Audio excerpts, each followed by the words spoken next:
ನಾವು ಕ್ರಿಸ್ತರ ಸುವಾರ್ತೆದೂತರು. ಕ್ರಿಸ್ತ ಶಾಂತಿ, ಕ್ರಿಸ್ತ ಪ್ರೀತಿ ಜಗತ್ತಿಗೆ ಬೀರರು. ಮನುಜರಾಗಿ ಭೂಮಿಯಲ್ಲಿರುವ ದೇವದೂತರು. ಕ್ರಿಸ್ತರ ಸುವಾರ್ತೆದೂತರು. ಸೋದರ ಪ್ರೇಮದ ಬೆಲೆಯನ್ನಾಲಿಸಿ, ತ್ಯಾಗದ ಪ್ರೀತಿಯ ಸೇವೆ ನೀಡಲು.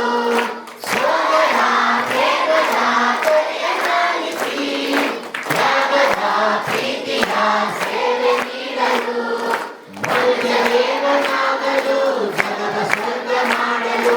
ಮನುಜ ದೇವನಾಗಲು, ಜಗದ ಸ್ವರ್ಗ ಮಾಡಲು. ಪ್ರಾಣ ಕೊಡುತ್ತ ಮಗನಿಗೆ ಮಾಡಿದರು. ಕ್ರಿಸ್ತರ ಸುವಾರ್ತೆದೂತರು. ನಾವು ಕ್ರಿಸ್ತರ ಸುವಾರ್ತೆದೂತರು. ಕ್ರಿಸ್ತ ಶಾಂತಿ, ಕ್ರಿಸ್ತ ಪ್ರೀತಿ ಜಗತ್ತಿಗೆ ಬೀರರು. ಮನುಜರಾಗಿ ಭೂಮಿಯಲ್ಲಿರುವ ದೇವದೂತರು. ಆಗಲು ಗತಿಯಲು ಕ್ರಿಸ್ತನೆಂಬರು. ಮೋಕ್ಷದ ನಂದದ ಸೇತು ಬಂದರು. ಮತ್ತು ಆಗಲು ಬಾಲ್ಯದ ನಂದದ ಸೇತು ಬಂದರು. ಮಧುರ ಮಾತು ಕುಟಿಯಲಿ ನೆರವಿನಸ್ತ ಜೊತೆಯಲಿ. ಮಧುರ ಮಾತು ಕುಟಿಯಲಿ ಕ್ರಿಸ್ತನಂತೆ ನಾವು ಮಾಡಿದರು. ಕ್ರಿಸ್ತರ ಸುವಾರ್ತೆದೂತರು. ನಾವು ಕ್ರಿಸ್ತರ ಸುವಾರ್ತೆದೂತರು. ಕ್ರಿಸ್ತ ಶಾಂತಿ, ಕ್ರಿಸ್ತ ಪ್ರೀತಿ ಜಗತ್ತಿಗೆ ಮತ್ತಾಯನ ಶುಭ ಸಂದೇಶ ಅಧ್ಯಾಯ 19 ವಾಕ್ಯ 14ರಲ್ಲಿ ಪ್ರಭು ಯೇಸು ಸ್ವಾಮಿ ಚಿಕ್ಕ ಮಕ್ಕಳನ್ನು ಉದ್ದೇಶಿಸಿ ಅವರನ್ನು ನನ್ನ ಬಳಿಗೆ ಬರಲು ಬಿಡಿ, ಸ್ವರ್ಗ ಸಾಮ್ರಾಜ್ಯ ಇವರದೇ ಎಂದಿದ್ದಾರೆ. ಇಂದು ನಮ್ಮ ಧರ್ಮಕ್ಷೇತ್ರ ಮಟ್ಟದಲ್ಲಿ ಪ್ರಪ್ರಥಮ ಬಾರಿಗೆ ಸುವಾರ್ತೆ ಸಾರುವ ಚಿಣ್ಣರ ಸಭೆಯ ವಾರ್ಷಿಕೋತ್ಸವವನ್ನು ಆಚರಿಸುತ್ತಾ ಇದ್ದೇವೆ. ಈ ಕಾರ್ಯಕ್ರಮವನ್ನು ಪ್ರಾರ್ಥನೆಯ ಮುಖಾಂತರ ಪ್ರಾರಂಭಿಸುವಂತೆ ವಂದನೀಯ ಸ್ವಾಮಿ ಫಾದರ್ ಆಲ್ವಿನ್ ಸ್ಟಾನಿಸ್ಲಾಸ್ ಇವರನ್ನು ಕೇಳಿಕೊಳ್ಳುತ್ತೇನೆ. ಜಗತ್ತಿಗೆ ನೀವೇ ಜ್ಯೋತಿ. ಬೆಟ್ಟದ ಮೇಲಿನ ಪಟ್ಟಣವನ್ನು ಮುಚ್ಚಿಡಲಾಗದು. ಅಂತೆಯೇ ಯಾರೂ ದೀಪವನ್ನು ಹಚ್ಚಿ ಬಟ್ಟಲ ಕೆಳಗೆ ಬಚ್ಚಿಡುವುದಿಲ್ಲ, ದೀಪಸ್ತಂಭದ ಮೇಲೆ ಇಡುತ್ತಾರೆ. ಆಗ ಅದು ಮನೆಯಲ್ಲಿರುವ ಎಲ್ಲರಿಗೆ ಬೆಳಕನ್ನು ಕೊಡುತ್ತದೆ. ಅದೇ ರೀತಿ ನಿಮ್ಮ ಜ್ಯೋತಿ ಜನರ ಮುಂದೆ ಬೆಳಗಲಿ.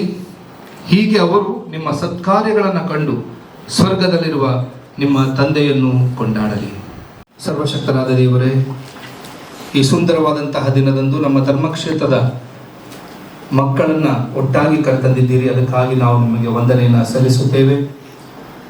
ಸುವಾರ್ತೆಯನ್ನು ಸಾರುವ ಶಕ್ತಿಯನ್ನು, ಪ್ರೇರಣೆಯನ್ನು ಈ ಮಕ್ಕಳು ಪಡೆಯುವಂತಾಗಲಿ. ಈ ಕಾರ್ಯಕ್ರಮದಲ್ಲಿ ಭಾಗವಹಿಸಿ ಸುವಾರ್ತೆಗೆ ತಕ್ಕಂತಹ ಜೀವನವನ್ನು ಜೀವಿಸುತ್ತಾ ಪ್ರಭು ಯೇಸುವಿನ ಶುಭ ಸಂದೇಶಕ್ಕೆ ಸಾಕ್ಷಿ ಕೊಡುವಂಥ ಜೀವನವನ್ನು ಈ ಮಕ್ಕಳು ಜೀವಿಸುವಾಗ ಅವರಿಗೆ ಬೇಕಾದಂತಹ ಶಕ್ತಿ, ಆತ್ಮರ ಪ್ರೇರಣೆ ಕೊಟ್ಟು ಅವರನ್ನು ಆಶೀರ್ವದಿಸಿರಿ. ಸ್ವರ್ಗದಲ್ಲಿರುವ ನಮ್ಮ ತಂದೆಯೇ, ನಿಮ್ಮ ನಾಮ ಪೂಜಿಸಲ್ಪಡಲಿ, ನಿಮ್ಮ ರಾಜ್ಯ ಬರಲಿ, ನಿಮ್ಮ ಚಿತ್ತ ಸ್ವರ್ಗದಲ್ಲಿ ನೆರವೇರುವ ಪ್ರಕಾರ ಭೂಮಿಯಲ್ಲಿಯೂ ನೆರವೇರಲಿ. ನಮ್ಮ ಅನುದಿನದ ಆಹಾರವನ್ನು ಇಂದು ನಮಗೆ ನೀಡಿರಿ. ನಮಗೆ ತಪ್ಪು ಮಾಡಿದವರನ್ನು ಕ್ಷಮಿಸುವ ಪ್ರಕಾರ ಪಾಪಗಳನ್ನು ಕ್ಷಮಿಸಿರಿ. ನಮ್ಮನ್ನು ಶೋಧನೆಗೆ ಒಳಪಡಿಸದೆ ಕೇಳಿನಿಂದ ನಮ್ಮನ್ನು ರಕ್ಷಿಸಿರಿ. ಆಮೇಲೆ ಪಿತನಿಗೂ ಸುತನಿಗೂ ಮತ್ತು ಪವಿತ್ರಾತ್ಮನಿಗೂ ಮಹಿಮೆ ಉಂಟಾಗಲಿ.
ಮಾಡಬೇಕು. Very good. ಕ್ಲಾಪ್ ಕೊಡ್ತೀರಾ ಒಂದು ಮಕ್ಕಳೇ? ಇದರಿಂದ ಅವರು ಕಲಿತಾರೆ ಅಂತ. Okay okay okay. ನಮ್ಮಿಂದ ಅವರು ಕಲಿತಾರೆ. ನಮ್ಮಿಂದ ಅವ್ರಿಗೆ ಗೊತ್ತಿಲ್ದಿದ್ದು ಶುಭ ಸಂದೇಶವನ್ನು ಸಾರಬೇಕು. ಫಸ್ಟ್ ಈಗ ಇಲ್ಲಿಗೆ ಬಂದಮೇಲೆ ಎಲ್ಲರಿಗೂ ಅದರ ಅರಿವಾಯಿತು, ಹಾಗೂ ಅದನ್ನು ಮೊದಲು ಮ್ಯಾಚ್ ಸ್ಟಾರ್ಟ್ ಮಾಡಿದ್ರು ಅಂತ ಗೊತ್ತಾಯ್ತು. ಅದಕ್ಕೆ ಪ್ರೇರೇಪಣೆ ನೀಡಿದವರು, ಸಹಾಯ ಮಾಡಿದ್ದು, ಎಲ್ಲ ಮಾಹಿತಿಯನ್ನು ಈಗ ನಾವು ಅದನ್ನು ನಮ್ಮ ಧರ್ಮ ಕೇಂದ್ರಗಳಿಗೆ ಹೋಗಿ ಏನ್ ಮಾಡ್ತೀರಾ ಮಕ್ಕಳು ನೀವು? ಧರ್ಮ ಕೇಂದ್ರದಲ್ಲಿ ನಾವು ಆಲ್ಟರ್ ಸರ್ವಿಸಲ್ಲಿ ಸರ್ವ್ ಮಾಡಬೇಕು. Very good. ಓಕೆ. ಪೀಠ ಸೇವೆ ಮಾಡೋದು. ಧರ್ಮ ಕೇಂದ್ರ ಹೋಗಿ ಮತ್ತೆ ಪೂಜೆ ಎಲ್ಲ ನೋಡ್ತೀವಿ. ಪೂಜೆ ಎಲ್ಲ ಚೆನ್ನಾಗಿರುತ್ತೆ. ಪೂಜೆಯಲ್ಲಿ ಭಾಗವಹಿಸ್ತೀವಿ. ಓಕೆ, ಭಾಗವಹಿಸ್ತೀವಿ. Okay okay. ಕ್ಯಾಟೆಗಿಸಮ್ ಭಾಗವಹಿಸ್ತೀವಿ. ವೈಸಸ್ ಮತ್ತು ಐಸೋಎಂ ಮೀಟಿಂಗ್ ನಾವು ಚರ್ಚಿಗೆ ಬಂದ್ಮೇಲೆ ನಾವು ಜಪಸಾರ ಮಾಡುತ್ತೇವೆ.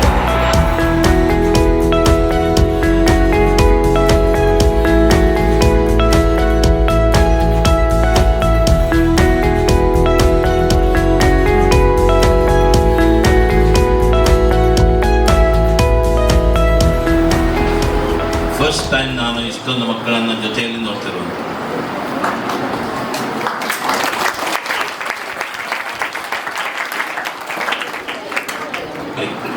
ಎಲ್ಲರೂ ಕೂಡ ಸಾಮಾನ್ಯ ಯಾಜಕರು. ಹಾಗಾದ್ರೆ ನೀವು ಯಾರು?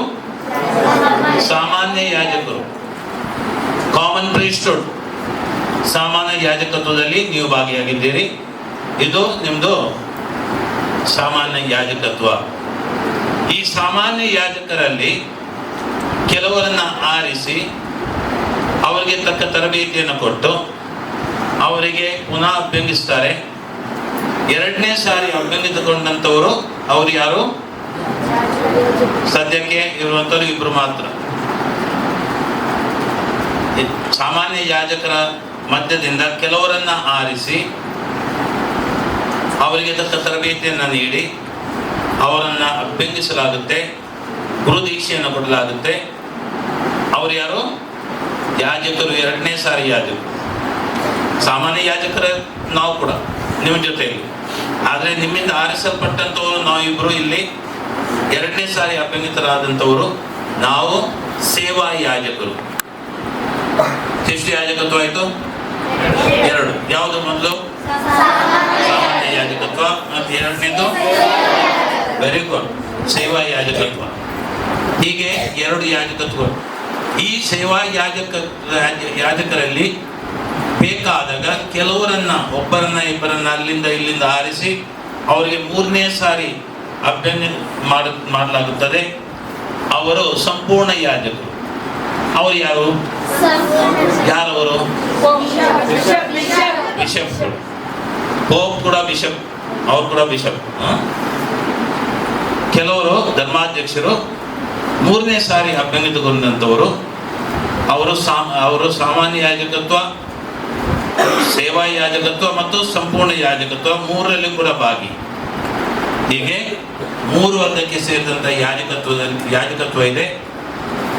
ನೀವು ಯಾರು? ಸಾಮಾನ್ಯ ಯಾಜಕ. ಇವರು? ನಾನು ಸಂಪೂರ್ಣ ಯಾಜಕ.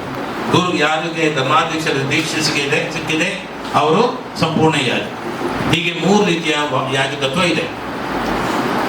ಅದಕ್ಕಾಗಿ ಯಾರಿಗೆ ಯಾಜಕರನ್ನಾಗಿ ನೇಮಕ ಮಾಡಿದ್ದಾರೆ ಅವರೆಲ್ಲರೂ ಕೂಡ ಒಂದು ಏನು ಮಾಡಬೇಕು? ಅವರು ಕೆಲಸವನ್ನು ಮಾಡಬೇಕು. ಅದು ದೈವಿ ಕಾಯಕ ಅಥವಾ ಮಿಷನ್ ಅಂತೀವಿ ನಾವು. ಮಿಷನ್, ಸುವಾರ್ತೆಯನ್ನು ಸಾರುವಂಥ ಮಿಷನ್, ಎಲ್ಲರಿಗೂ ಕೊಟ್ಟಂಥ ಮಿಷನ್ ಆಗಿದೆ. ಶುಭ ಸಂದೇಶ 28ನೇ ಅಧ್ಯಾಯದಲ್ಲಿ ವಾಕ್ಯಗಳು 16ರಿಂದ 1. ಭೂಮಿಯಲ್ಲಿಯೂ ಸ್ವರ್ಗದಲ್ಲಿಯೂ ಸರ್ವಾಧಿಕಾರವನ್ನು ನನಗೆ ಕೊಡಲಾಗಿದೆ. ಆದ್ದರಿಂದ ನೀವು ಹೋಗಿ ಸಕಲ ದೇಶಗಳ ಜನರನ್ನು ನನ್ನ ಶಿಷ್ಯರನ್ನಾಗಿ ಮಾಡಿರಿ. ಪಿತಾ, ಸುತ ಮತ್ತು ಪವಿತ್ರಾತ್ಮನ ನಾಮದಲ್ಲಿ ಅವರಿಗೆ ದೀಕ್ಷಾಸ್ನಾನವನ್ನು ಮಾಡಿರಿ. ನಾನು ನಿಮಗೆ ಆಜ್ಞಾಪಿಸಿದ ಸಕಲವನ್ನು ಅನುಸರಿಸುವಂತೆ ಅವರಿಗೆ ಬೋಧಿಸಿರಿ. ಹಾಗಾದ್ರೆ ನಾವೇನು ಮಾಡಬೇಕು? ಎಲ್ಲ ದೇಶಗಳ ಜನರನ್ನು ಪ್ರಭುವಿನ ಶಿಷ್ಯರನ್ನಾಗಿ ಮಾಡಬೇಕು. ಅವರಿಗೆ ದೀಕ್ಷಾಸ್ನಾನವನ್ನು ಕೊಡಬೇಕು. ಇದಾಗುತ್ತಾ ನಿಮಗೆ? ಎಲ್ಲ ದೇಶಗಳ ಜನರಿಗೆ ಹೋಗಿ ಶುಭ ಸಂದೇಶವನ್ನು ಸಾರುವುದಕ್ಕೆ ಸಾಧ್ಯತೆ ಇದೆಯಾ? ಇಲ್ಲ. ಅದಕ್ಕಾಗಿ ಇನ್ನೊಂದು ಕಡೆಯಲ್ಲಿ ನೀವು ಮಾಡಬೇಕಾಗಿತ್ತು, ಇನ್ನೊಂದು ಕಡೆಯಲ್ಲಿದೆ. ಇದು ನಾವು ಮಾಡ್ಬೋದು. ಯಾಕೆಂದರೆ ನಮಗೆ ಕುಟುಂಬ ಅಂತ ಇಲ್ಲ. ನಾವು ಮನೆಯನ್ನು ಬಿಟ್ಟು ಬೇರೆ ದೇಶಕ್ಕೆ ಹೋಗ್ಬೋದು, ಬೇರೆ ಕಡೆಗೆ ಹೋಗ್ಬೋದು. ನಮ್ಮ ಸ್ಥಳಗಳನ್ನು ಬಿಟ್ಟು ನಾವು ಇಲ್ಲಿದ್ದೇವೆ ಅಲ್ವಾ? ಆದರೆ ನಿಮಗೆ ಅದು ಸಾಧ್ಯ ಇಲ್ಲ, ಮಕ್ಕಳಿಗೆ ಅದು ಸಾಧ್ಯ ಇಲ್ಲ. ಅದಕ್ಕಾಗಿ ಮತ್ತಾಯನ ಬರೆದಂಥ ಶುಭ ಸಂದೇಶ 5ನೇ ಅಧ್ಯಾಯವನ್ನು ತೆಗೆಯಿರಿ. ಈ ಧರೆಗೆ ನೀವೇ ಉಪ್ಪು ಮತ್ತು ಈ ಧರೆಗೆ ನೀವೇ ಬೆಳಕು, ನೀವೇ ಜ್ಯೋತಿ. ಅದಕ್ಕಾಗಿ ಉಪ್ಪು ಸಪ್ಪೆಗೆ ಆಗುವುದಕ್ಕೆ ಕೂಡದು, ಕೆಲಸಕ್ಕೆ ಬಾರದ ವಸ್ತು ಆಗುವುದಕ್ಕೆ ಕೂಡದು. ಆದಲ್ಲಿ ಅದನ್ನು ಆಚೆ ಬಿಸಾಡ್ತಾರೆ. ಜಗತ್ತಿಗೆ ನೀವೇ ಜ್ಯೋತಿ. ಬೆಟ್ಟದ ಮೇಲಿನ ಪಟ್ಟಣವನ್ನು ಮುಚ್ಚಿಡಲಾಗದು. ಅಂತೆಯೇ ಯಾರೂ ದೀಪವನ್ನು ಹಚ್ಚಿ ಬಟ್ಟಲ ಕೆಳಗೆ ಬಚ್ಚಿಡುವುದಿಲ್ಲ, ದೀಪಸ್ತಂಭದ ಮೇಲೆ ಇಡುತ್ತಾರೆ. ಆಗ ಅದು ಮನೆಯವರೆಲ್ಲರಿಗೂ ಕೂಡ ಬೆಳಕನ್ನು ನೀಡುತ್ತದೆ. ಒಂದು ದೇಶವನ್ನು ಬಿಟ್ಟು ಮತ್ತೊಂದು ದೇಶಕ್ಕೆ ಹೋಗುವಂತಹದ್ದು ಒಂದಾದರೆ, ಇನ್ನೊಂದು ನೀವಿದ್ದಂಥ ಸ್ಥಳದಲ್ಲೇ ಇದ್ದು ದೀಪದಂತೆ ಬೆಳಗಿ ಉಪ್ಪಿನಂತೆ ಬೇರೆಯವರಿಗೆ ರುಚಿಯನ್ನು ಕೊಟ್ಟು ಇನ್ನೊಬ್ಬರ ಜೀವನಕ್ಕೆ ನೀವು ಕೂಡ ಏನು ಮಾಡ್ಬೋದು? ಸುಸಂದೇಶವನ್ನು ಸಾರಬಹುದು. ಹಾಗಾದರೆ ಸುಸಂದೇಶ ಸಾರಬೇಕಾದ್ರೆ ಸ್ಥಳವನ್ನು ಬಿಟ್ಟು ಇನ್ನೊಂದು ದೇಶಕ್ಕೆ ಹೋಗಬೇಕಾಗಿಲ್ಲ. ಇದ್ದಂಥ ಸ್ಥಳದಲ್ಲಿ ಇದ್ದು ಬೆಳಕಾಗಿ ಜೀವನವನ್ನು ಬೆಳಕಿನಲ್ಲಿ ನಡೆಸಿ, ಕತ್ತಲೆಯಲ್ಲಿ ನಡೆದಲ್ಲ, ನಾವು ಮೊದಲು ಬೆಳಕಿನಲ್ಲಿ ನಡೆದು ಇನ್ನೊಬ್ಬರಿಗೆ ಬೆಳಕಿನಲ್ಲಿ ನಡೆಯುವುದಕ್ಕೆ ಅವಕಾಶ ಕೊಟ್ಟು ನಾವು ಮಾಡ್ಬೋದು. ಹಾಗಾದರೆ ನೀವು ಶಾಲೆಯಲ್ಲಿ ಹೇಗೆ ಮಾಡ್ಬೋದು? ಒಂದು ಕಥೆಯನ್ನು ಹೇಳ್ತೀನಿ. ನನ್ನ ಜೀವನದಲ್ಲಿ ಆದಂಥ ಕಥೆ. ನಾನು ನಿಮ್ಮ ಹಾಗೆ ಪ್ರೈಮರಿ ಸ್ಕೂಲಲ್ಲಿ ಓದ್ತಾ ಇದ್ದೆ. ಪ್ರೈಮರಿ ಸ್ಕೂಲ್ನಲ್ಲಿ ಓದ್ತಾ ಇರಬೇಕಾದ್ರೆ ನಾವು ಓದ್ತಿರುವಂಥ ಶಾಲೆ ಒಂದು ಮಾವಿನ ತೋಪಿನ ಮಧ್ಯಕ್ಕಿತ್ತು. ಅಲ್ಲಿ ಈ ಸಮಯದಲ್ಲಿ ಏನಾಗ್ತವೆ? ಹೂ ಆಗ್ತವೆ ಅಲ್ವಾ? ಮಾವಿನ ಗಿಡಕ್ಕೆ, ಮಾವಿನ ಮರಕ್ಕೆ ಹೂ ಬಿಡುತ್ತೆ. ಹೂ ಬಿಟ್ಟ ಮೇಲೆ ಏನಾಗುತ್ತೆ? ಕಾಯಿ, ಚಿಕ್ಕ ಚಿಕ್ಕ ಕಾಯಿಗಳಾಗ್ತವೆ, ಮಿಡಿಗಳಾಗ್ತವೆ. ಆ ಟೈಮ್ನಲ್ಲಿ ಗಾಳಿ ಬಂದರೆ ಅವುಗಳು ಕೆಳಗೆ ಕೆಲವು ಬೀಳ್ತವೆ. ನಾವು ಚಿಕ್ಕ ಮಕ್ಕಳಲ್ವಾ, ಇದು ಹುಳಿ ತಿನ್ನುವಂಥದ್ದು ಆಸೆ ಇಲ್ವಾ? ನಮಗೂ ಕೂಡ ಆಸೆ. ಅದಕ್ಕಾಗಿ ನಾವು ಏನು ಮಾಡ್ತಾ ಇದ್ವು? ಓಡ್ತಾ ಇದ್ವು ಕೆಲವು. ಆದರೆ ನಾವು ಫಸ್ಟ್ ಸ್ಟ್ಯಾಂಡರ್ಡ್ 1ನೇ ಕ್ಲಾಸ್ನಲ್ಲಿ ಓದ್ತಿರುವಂಥದ್ದು ನಮಗೆ ಏನು ಸಿಗುತ್ತೆ? 7ನೇ ಕ್ಲಾಸ್ನ ಹುಡುಗರು ಹೋಗಿ ಬೇಗ ಎತ್ಕೊಂಡು ಅವ್ರು ತೆಗೆದುಕೊಂಡು ಹೋಗ್ತಾರೆ. ಅವ್ರಿಗೆ ಬೇಗ ಓಡೋಕ್ಕೆ ಬರುತ್ತೆ. ನಮಗೆ ಅಷ್ಟೊಂದು ಓಡೋಕ್ಕೆ ಬರ್ತಾ ಇದ್ದಿಲ್ಲ, ಚಿಕ್ಕ ಮಕ್ಕಳು. ಅದಕ್ಕಾಗಿ ನಮಗೆ ಸಿಸ್ಟರ್ ಅವರು ಇದ್ದರು. ಅವರು ಏನು ಮಾಡ್ತಾ ಇದ್ರು? ಮಧ್ಯಾಹ್ನ ಹೊತ್ತಿಗೆ ಅವರು ಕ್ಲಾಸನ್ನು ತೆಗೆದುಕೊಂಡು ಮರದ ಬುಡದಲ್ಲಿ ಹೋಗಿ ಅಲ್ಲಿ ಕ್ಲಾಸ್ ಮಾಡ್ತಾ ಇದ್ರು. ಅವರ ಸಿಸ್ಟರ್, ಅವರ ಹೆಸರು ಥಿಯೋದರ ಕಾರ್ಡೋಸಾ ಎಂಬುದಾಗಿ. ಸಿಸ್ಟರ್ ಥಿಯೋದರ ಕಾರ್ಡೋಸಾ ನಮಗೆ ಸಿಸ್ಟರ್. 1ನೇ ಕ್ಲಾಸ್ನಲ್ಲಿ ಕಲಿಸುವಂಥ ನಮ್ಮ ಸ್ಕೂಲ್ ಕ್ಲಾಸ್ ಟೀಚರ್. ಅವ್ರು ನಮ್ಮನ್ನು ಹೊರಗೆ ಕಳಿಸಿ ಪಾಠ ಮಾಡ್ತಿರ್ಬೇಕಾದ್ರೆ, ಗಾಳಿ ಬರ್ತಿರ್ಬೇಕಾದ್ರೆ ಕೆಲವು ಮಿಡಿಗಳು ಬೀಳ್ತವೆ ಅಲ್ವಾ? ನಮ್ಮನ್ನು ಬೇಗ ಹೋಗಿ ಹೆಕ್ಕಿಕೊಂಡು ಬಾ ಅಂತ ಹೇಳಿ ನಮ್ಮನ್ನು ಕಳಿಸ್ತಾ ಇದ್ರು. ನಾವು ಹೋಗಿ ಓಡಿ ಹೋಗ್ಕೊಂಡು ತೆಗೆದುಕೊಂಡು ಬರ್ತಾ ಇದ್ದೆವು. ಆದರೆ ನಮಗೆ ತಿನ್ನೋಕ್ಕೆಲ್ಲ ಸೃಷ್ಟಿ ಕೊಡಬೇಕು, ಎಲ್ಲ ಅವ್ರ ಕೈಗೆ ಕೊಡ್ತಾ ಇದ್ರು. ಮಧ್ಯಾಹ್ನ ಮೇಲೆ ಏನು ಬೀಳುತ್ತೆ ಅದು ಅವ್ರ ಕೈಗೆ ಕೊಡಬೇಕು. ಲಾಸ್ಟ್ ಕ್ಲಾಸಿಗೆ ಮನೆಗೆ ಹೋಗುವ ಮೊದಲು ನಮ್ಮನ್ನು ಒಳಗೆ ಕರ್ಕೊಂಡು ಹೋಗಿ ಎಷ್ಟು ಮಾವಿನಕಾಯಿ ಇದೆ ಅಂತ ಹೇಳಿ ಲೆಕ್ಕ ಹಚ್ಚಿ, ನಾವೆಷ್ಟು ಮಂದಿ ಇದ್ದೇವೆ ಅಂತ ಅವ್ರಿಗೆ ಗೊತ್ತು. ಡ್ರಾವರ್ನಲ್ಲಿದ್ದಂಥ ಒಂದು ಚಾಕು ತೆಗೆದು ಎಲ್ಲ ಕಟ್ ಮಾಡಿ ಏನು ಮಾಡ್ತಾಯಿದ್ರು? ಹಂಚ್ತಾ ಇದ್ರು. ಹೋಗಿ ಕ್ಲಾಸ್ ಲೀಡರ್ ನೀನು ಹೋಗಿ ಎಲ್ರಿಗೂ ಒಂದೊಂದು ಕೊಟ್ಟು ತುಂಡು ಅಂತ ಹೇಳಿ ನಮಗೆ ಕೊಡ್ತಾ ಇದ್ರು. ನಾವು ಎಲ್ಲರೂ ಕೂಡ ಜೊತೆಯಲ್ಲಿ ಹಂಚಿ ತಿಂತಾ ಇದ್ದೆವು. ಏನು ಪಾಠ ಕಲ್ತಿದ್ದು ಗೊತ್ತಾ? ನಾನು ನೀವೇನು ಕಲಿತೀರಿ ಇದರಿಂದ? ಯಾವ ಪಾಠವನ್ನು ಕಲಿತಿ? ನಾವು ಹಂಚಿ ತಿನ್ಬೇಕು. ನಾನು ಕಲಿತ ಪಾಠ ಬೇರೆನೆ. ಏನು ಕಲ್ತಿದ್ದೆ ಗೊತ್ತಾ? ನನಗೆ ಸಿಕ್ಕಿದ್ದು ನನ್ನ ಆಸ್ತಿ ಅಲ್ಲ, ಅದರಲ್ಲಿ ಇನ್ನೊಬ್ಬರ ಪಾಲು ಕೂಡ ಸೇರಿದೆ. ನಾನು ಕಲಿತ ಪಾಠ ಏನು? ನನಗೆ ಸಿಕ್ಕಿದ್ದು ನನ್ನ ಆಸ್ತಿ ಅಲ್ಲ, ಸಂಪೂರ್ಣ ನನ್ನ ಆಸ್ತಿ ಅಲ್ಲ, ಇನ್ನೊಬ್ಬರ ಪಾಲು ಅದರಲ್ಲಿ ಸೇರಿಕೊಂಡಿದೆ. ಅವರ ಪಾಲನ್ನು ಅವರಿಗೆ ಕೊಟ್ಟು ನನ್ನ ಪಾಲನ್ನು ನಾನು ತಿನ್ನಬೇಕು. ನನ್ನಲ್ಲಿ 3 ಪೆನ್ಗಳಿವೆ. 2 ನನಗೆ ಇಟ್ಟು ಒಳ್ಳೆಯದನ್ನು ಒಂದು ಇನ್ನೊಬ್ಬರಿಗೆ ಇಲ್ಲದವನಿಗೆ ಕೊಡ್ತೇನೆ ಕ್ಲಾಸ್ನಲ್ಲಿ. ಸ್ವಾರ್ಥ ಸಾರಬೇಕಾದ್ರೆ ನೋಡಿ, ನೀವು ದಾರಿಗಳು, ಸುಲಭದ ದಾರಿಗಳು. ಇದ್ದಿದ್ದನ್ನು ಇನ್ನೊಬ್ಬರಲ್ಲಿ ಹಂಚಿ ಜೀವನ ನಡೆಸುವಂಥದ್ದೇ ಏನು? ಸ್ವಾರ್ಥೆ. ನೀವು ಸಾರುವಂತ ಸ್ವಾರ್ಥೆ. ಬೈಬಲ್ ಅನ್ನ ತೆಗೆದುಕೊಂಡು ಹೇಳಬೇಕಾಗಿಲ್ಲ. ಬೈಬಲ್ನಲ್ಲಿ ಏನು ಹೇಳಿದೆ? ಒಬ್ಬನು ತನ್ನ ಮಿತ್ರನಿಗಾಗಿ, ಹೇಳಿ ನೋಡೋಣ ಯಾರು? ಅಥವಾ ಒಬ್ಬಳು ತನ್ನ ಗೆಳೆಯನಿಗಾಗಿ, ಗೆಳತಿಗಾಗಿ ತನ್ನ ಪ್ರಾಣವನ್ನೇ ಕೊಡುವುದಕ್ಕಿಂತ ಮಿಗಿಲಾದ ಪ್ರೀತಿ ಬೇರೊಂದಿಲ್ಲ. ಪ್ರಾಣವನ್ನು ಕೊಡಬೇಕಾಗಿಲ್ಲ. ಗೆಳತಿಗಾಗಿ, ಗೆಳೆಯನಿಗಾಗಿ ಒಂದು ಪೆನ್ನನ್ನು ಹಂಚಿಕೊಂಡ್ರೆ ಸಾಕು, ಒಂದು ಪೆನ್ಸಿಲನ್ನು ಕೊಟ್ಟರೆ ಸಾಕು. ಅವನಿಗೆ ಪುಸ್ತಕನೇ ಇಲ್ಲ ಬರೆಯುವುದಕ್ಕೆ, ಪಾಪ. ನನ್ನಲ್ಲಿ ಹೆಚ್ಚು ಪುಸ್ತಕಗಳಿವೆ ಮನೆಯಲ್ಲಿ ತಂದಿದ್ದು. ಅದರಲ್ಲಿ 1-2 ಪುಸ್ತಕಗಳನ್ನು ಅವರಿಗೆ ಕೊಟ್ಟರೆ ಅವರಿಗೆ ಓದುವುದಕ್ಕೆ ಅವಕಾಶ ಆಗುತ್ತೆ. ಇದೇ ಸ್ವಾರ್ಥೆಯನ್ನು ಸಾರುವಂಥ ವಿಧಾನಗಳು. ಮನೆಯಲ್ಲಿ ಬಂದಾಗ ಅಮ್ಮ ಒಬ್ಬಳೇ ಇದ್ದಾಳೆ, ಕಸ ಇದೆ, ಸ್ವಲ್ಪ ಕಸ ಗುಡಿಸ್ತೇನೆ ನಾನು. ಕ್ಲಾಸ್ನಲ್ಲಿ ಪೇಪರ್ಗಳಿವೆ, ಬಿದ್ದಿದೆ ನೆಲದ ಮೇಲೆ, ಅವುಗಳನ್ನು ಹೆಕ್ತೇನೆ ನಾನು. ಊಟ ಆದಮೇಲೆ ತಟ್ಟೆಯನ್ನು ಅಮ್ಮನಿಗೆ ಕೊಡುವ ಬದಲು ನಾನು ಹೋಗಿ ತೊಳಿತೇನೆ. ನಂದು ಮಾತ್ರ ಅಲ್ಲ, ಅಮ್ಮಂದು ಕೂಡ. ಇನ್ನೊಬ್ಬರ ಪ್ಲೇಟನ್ನು, ತಟ್ಟೆಯನ್ನು ನಾನೇ ತೊಳಿತೇನೆ. ಸ್ವಾರ್ಥೆಯನ್ನು ಸಾರುವಂಥ ರೀತಿ ಮನೆಯಲ್ಲಿ. ಹಾಗಾದ್ರೆ ಸ್ವಾರ್ಥೆಯನ್ನು ಸಾರುವುದಕ್ಕೆ ಬೈಬಲ್ಗಳು ಬೇಕಾ? ಆ ಬೈಬಲ್ನಲ್ಲಿ ಏನು ಬಂದಿದೆ ಅದನ್ನು ಕಾರ್ಯರೂಪಕ್ಕೆ ತಂದು ನಾವು ಜೀವನ ನಡೆಸಿದರೆ ಅದೇ ಸ್ವಾರ್ಥ ಸಾರುವಂಥ ವಿವಿಧ ರೀತಿಗಳು.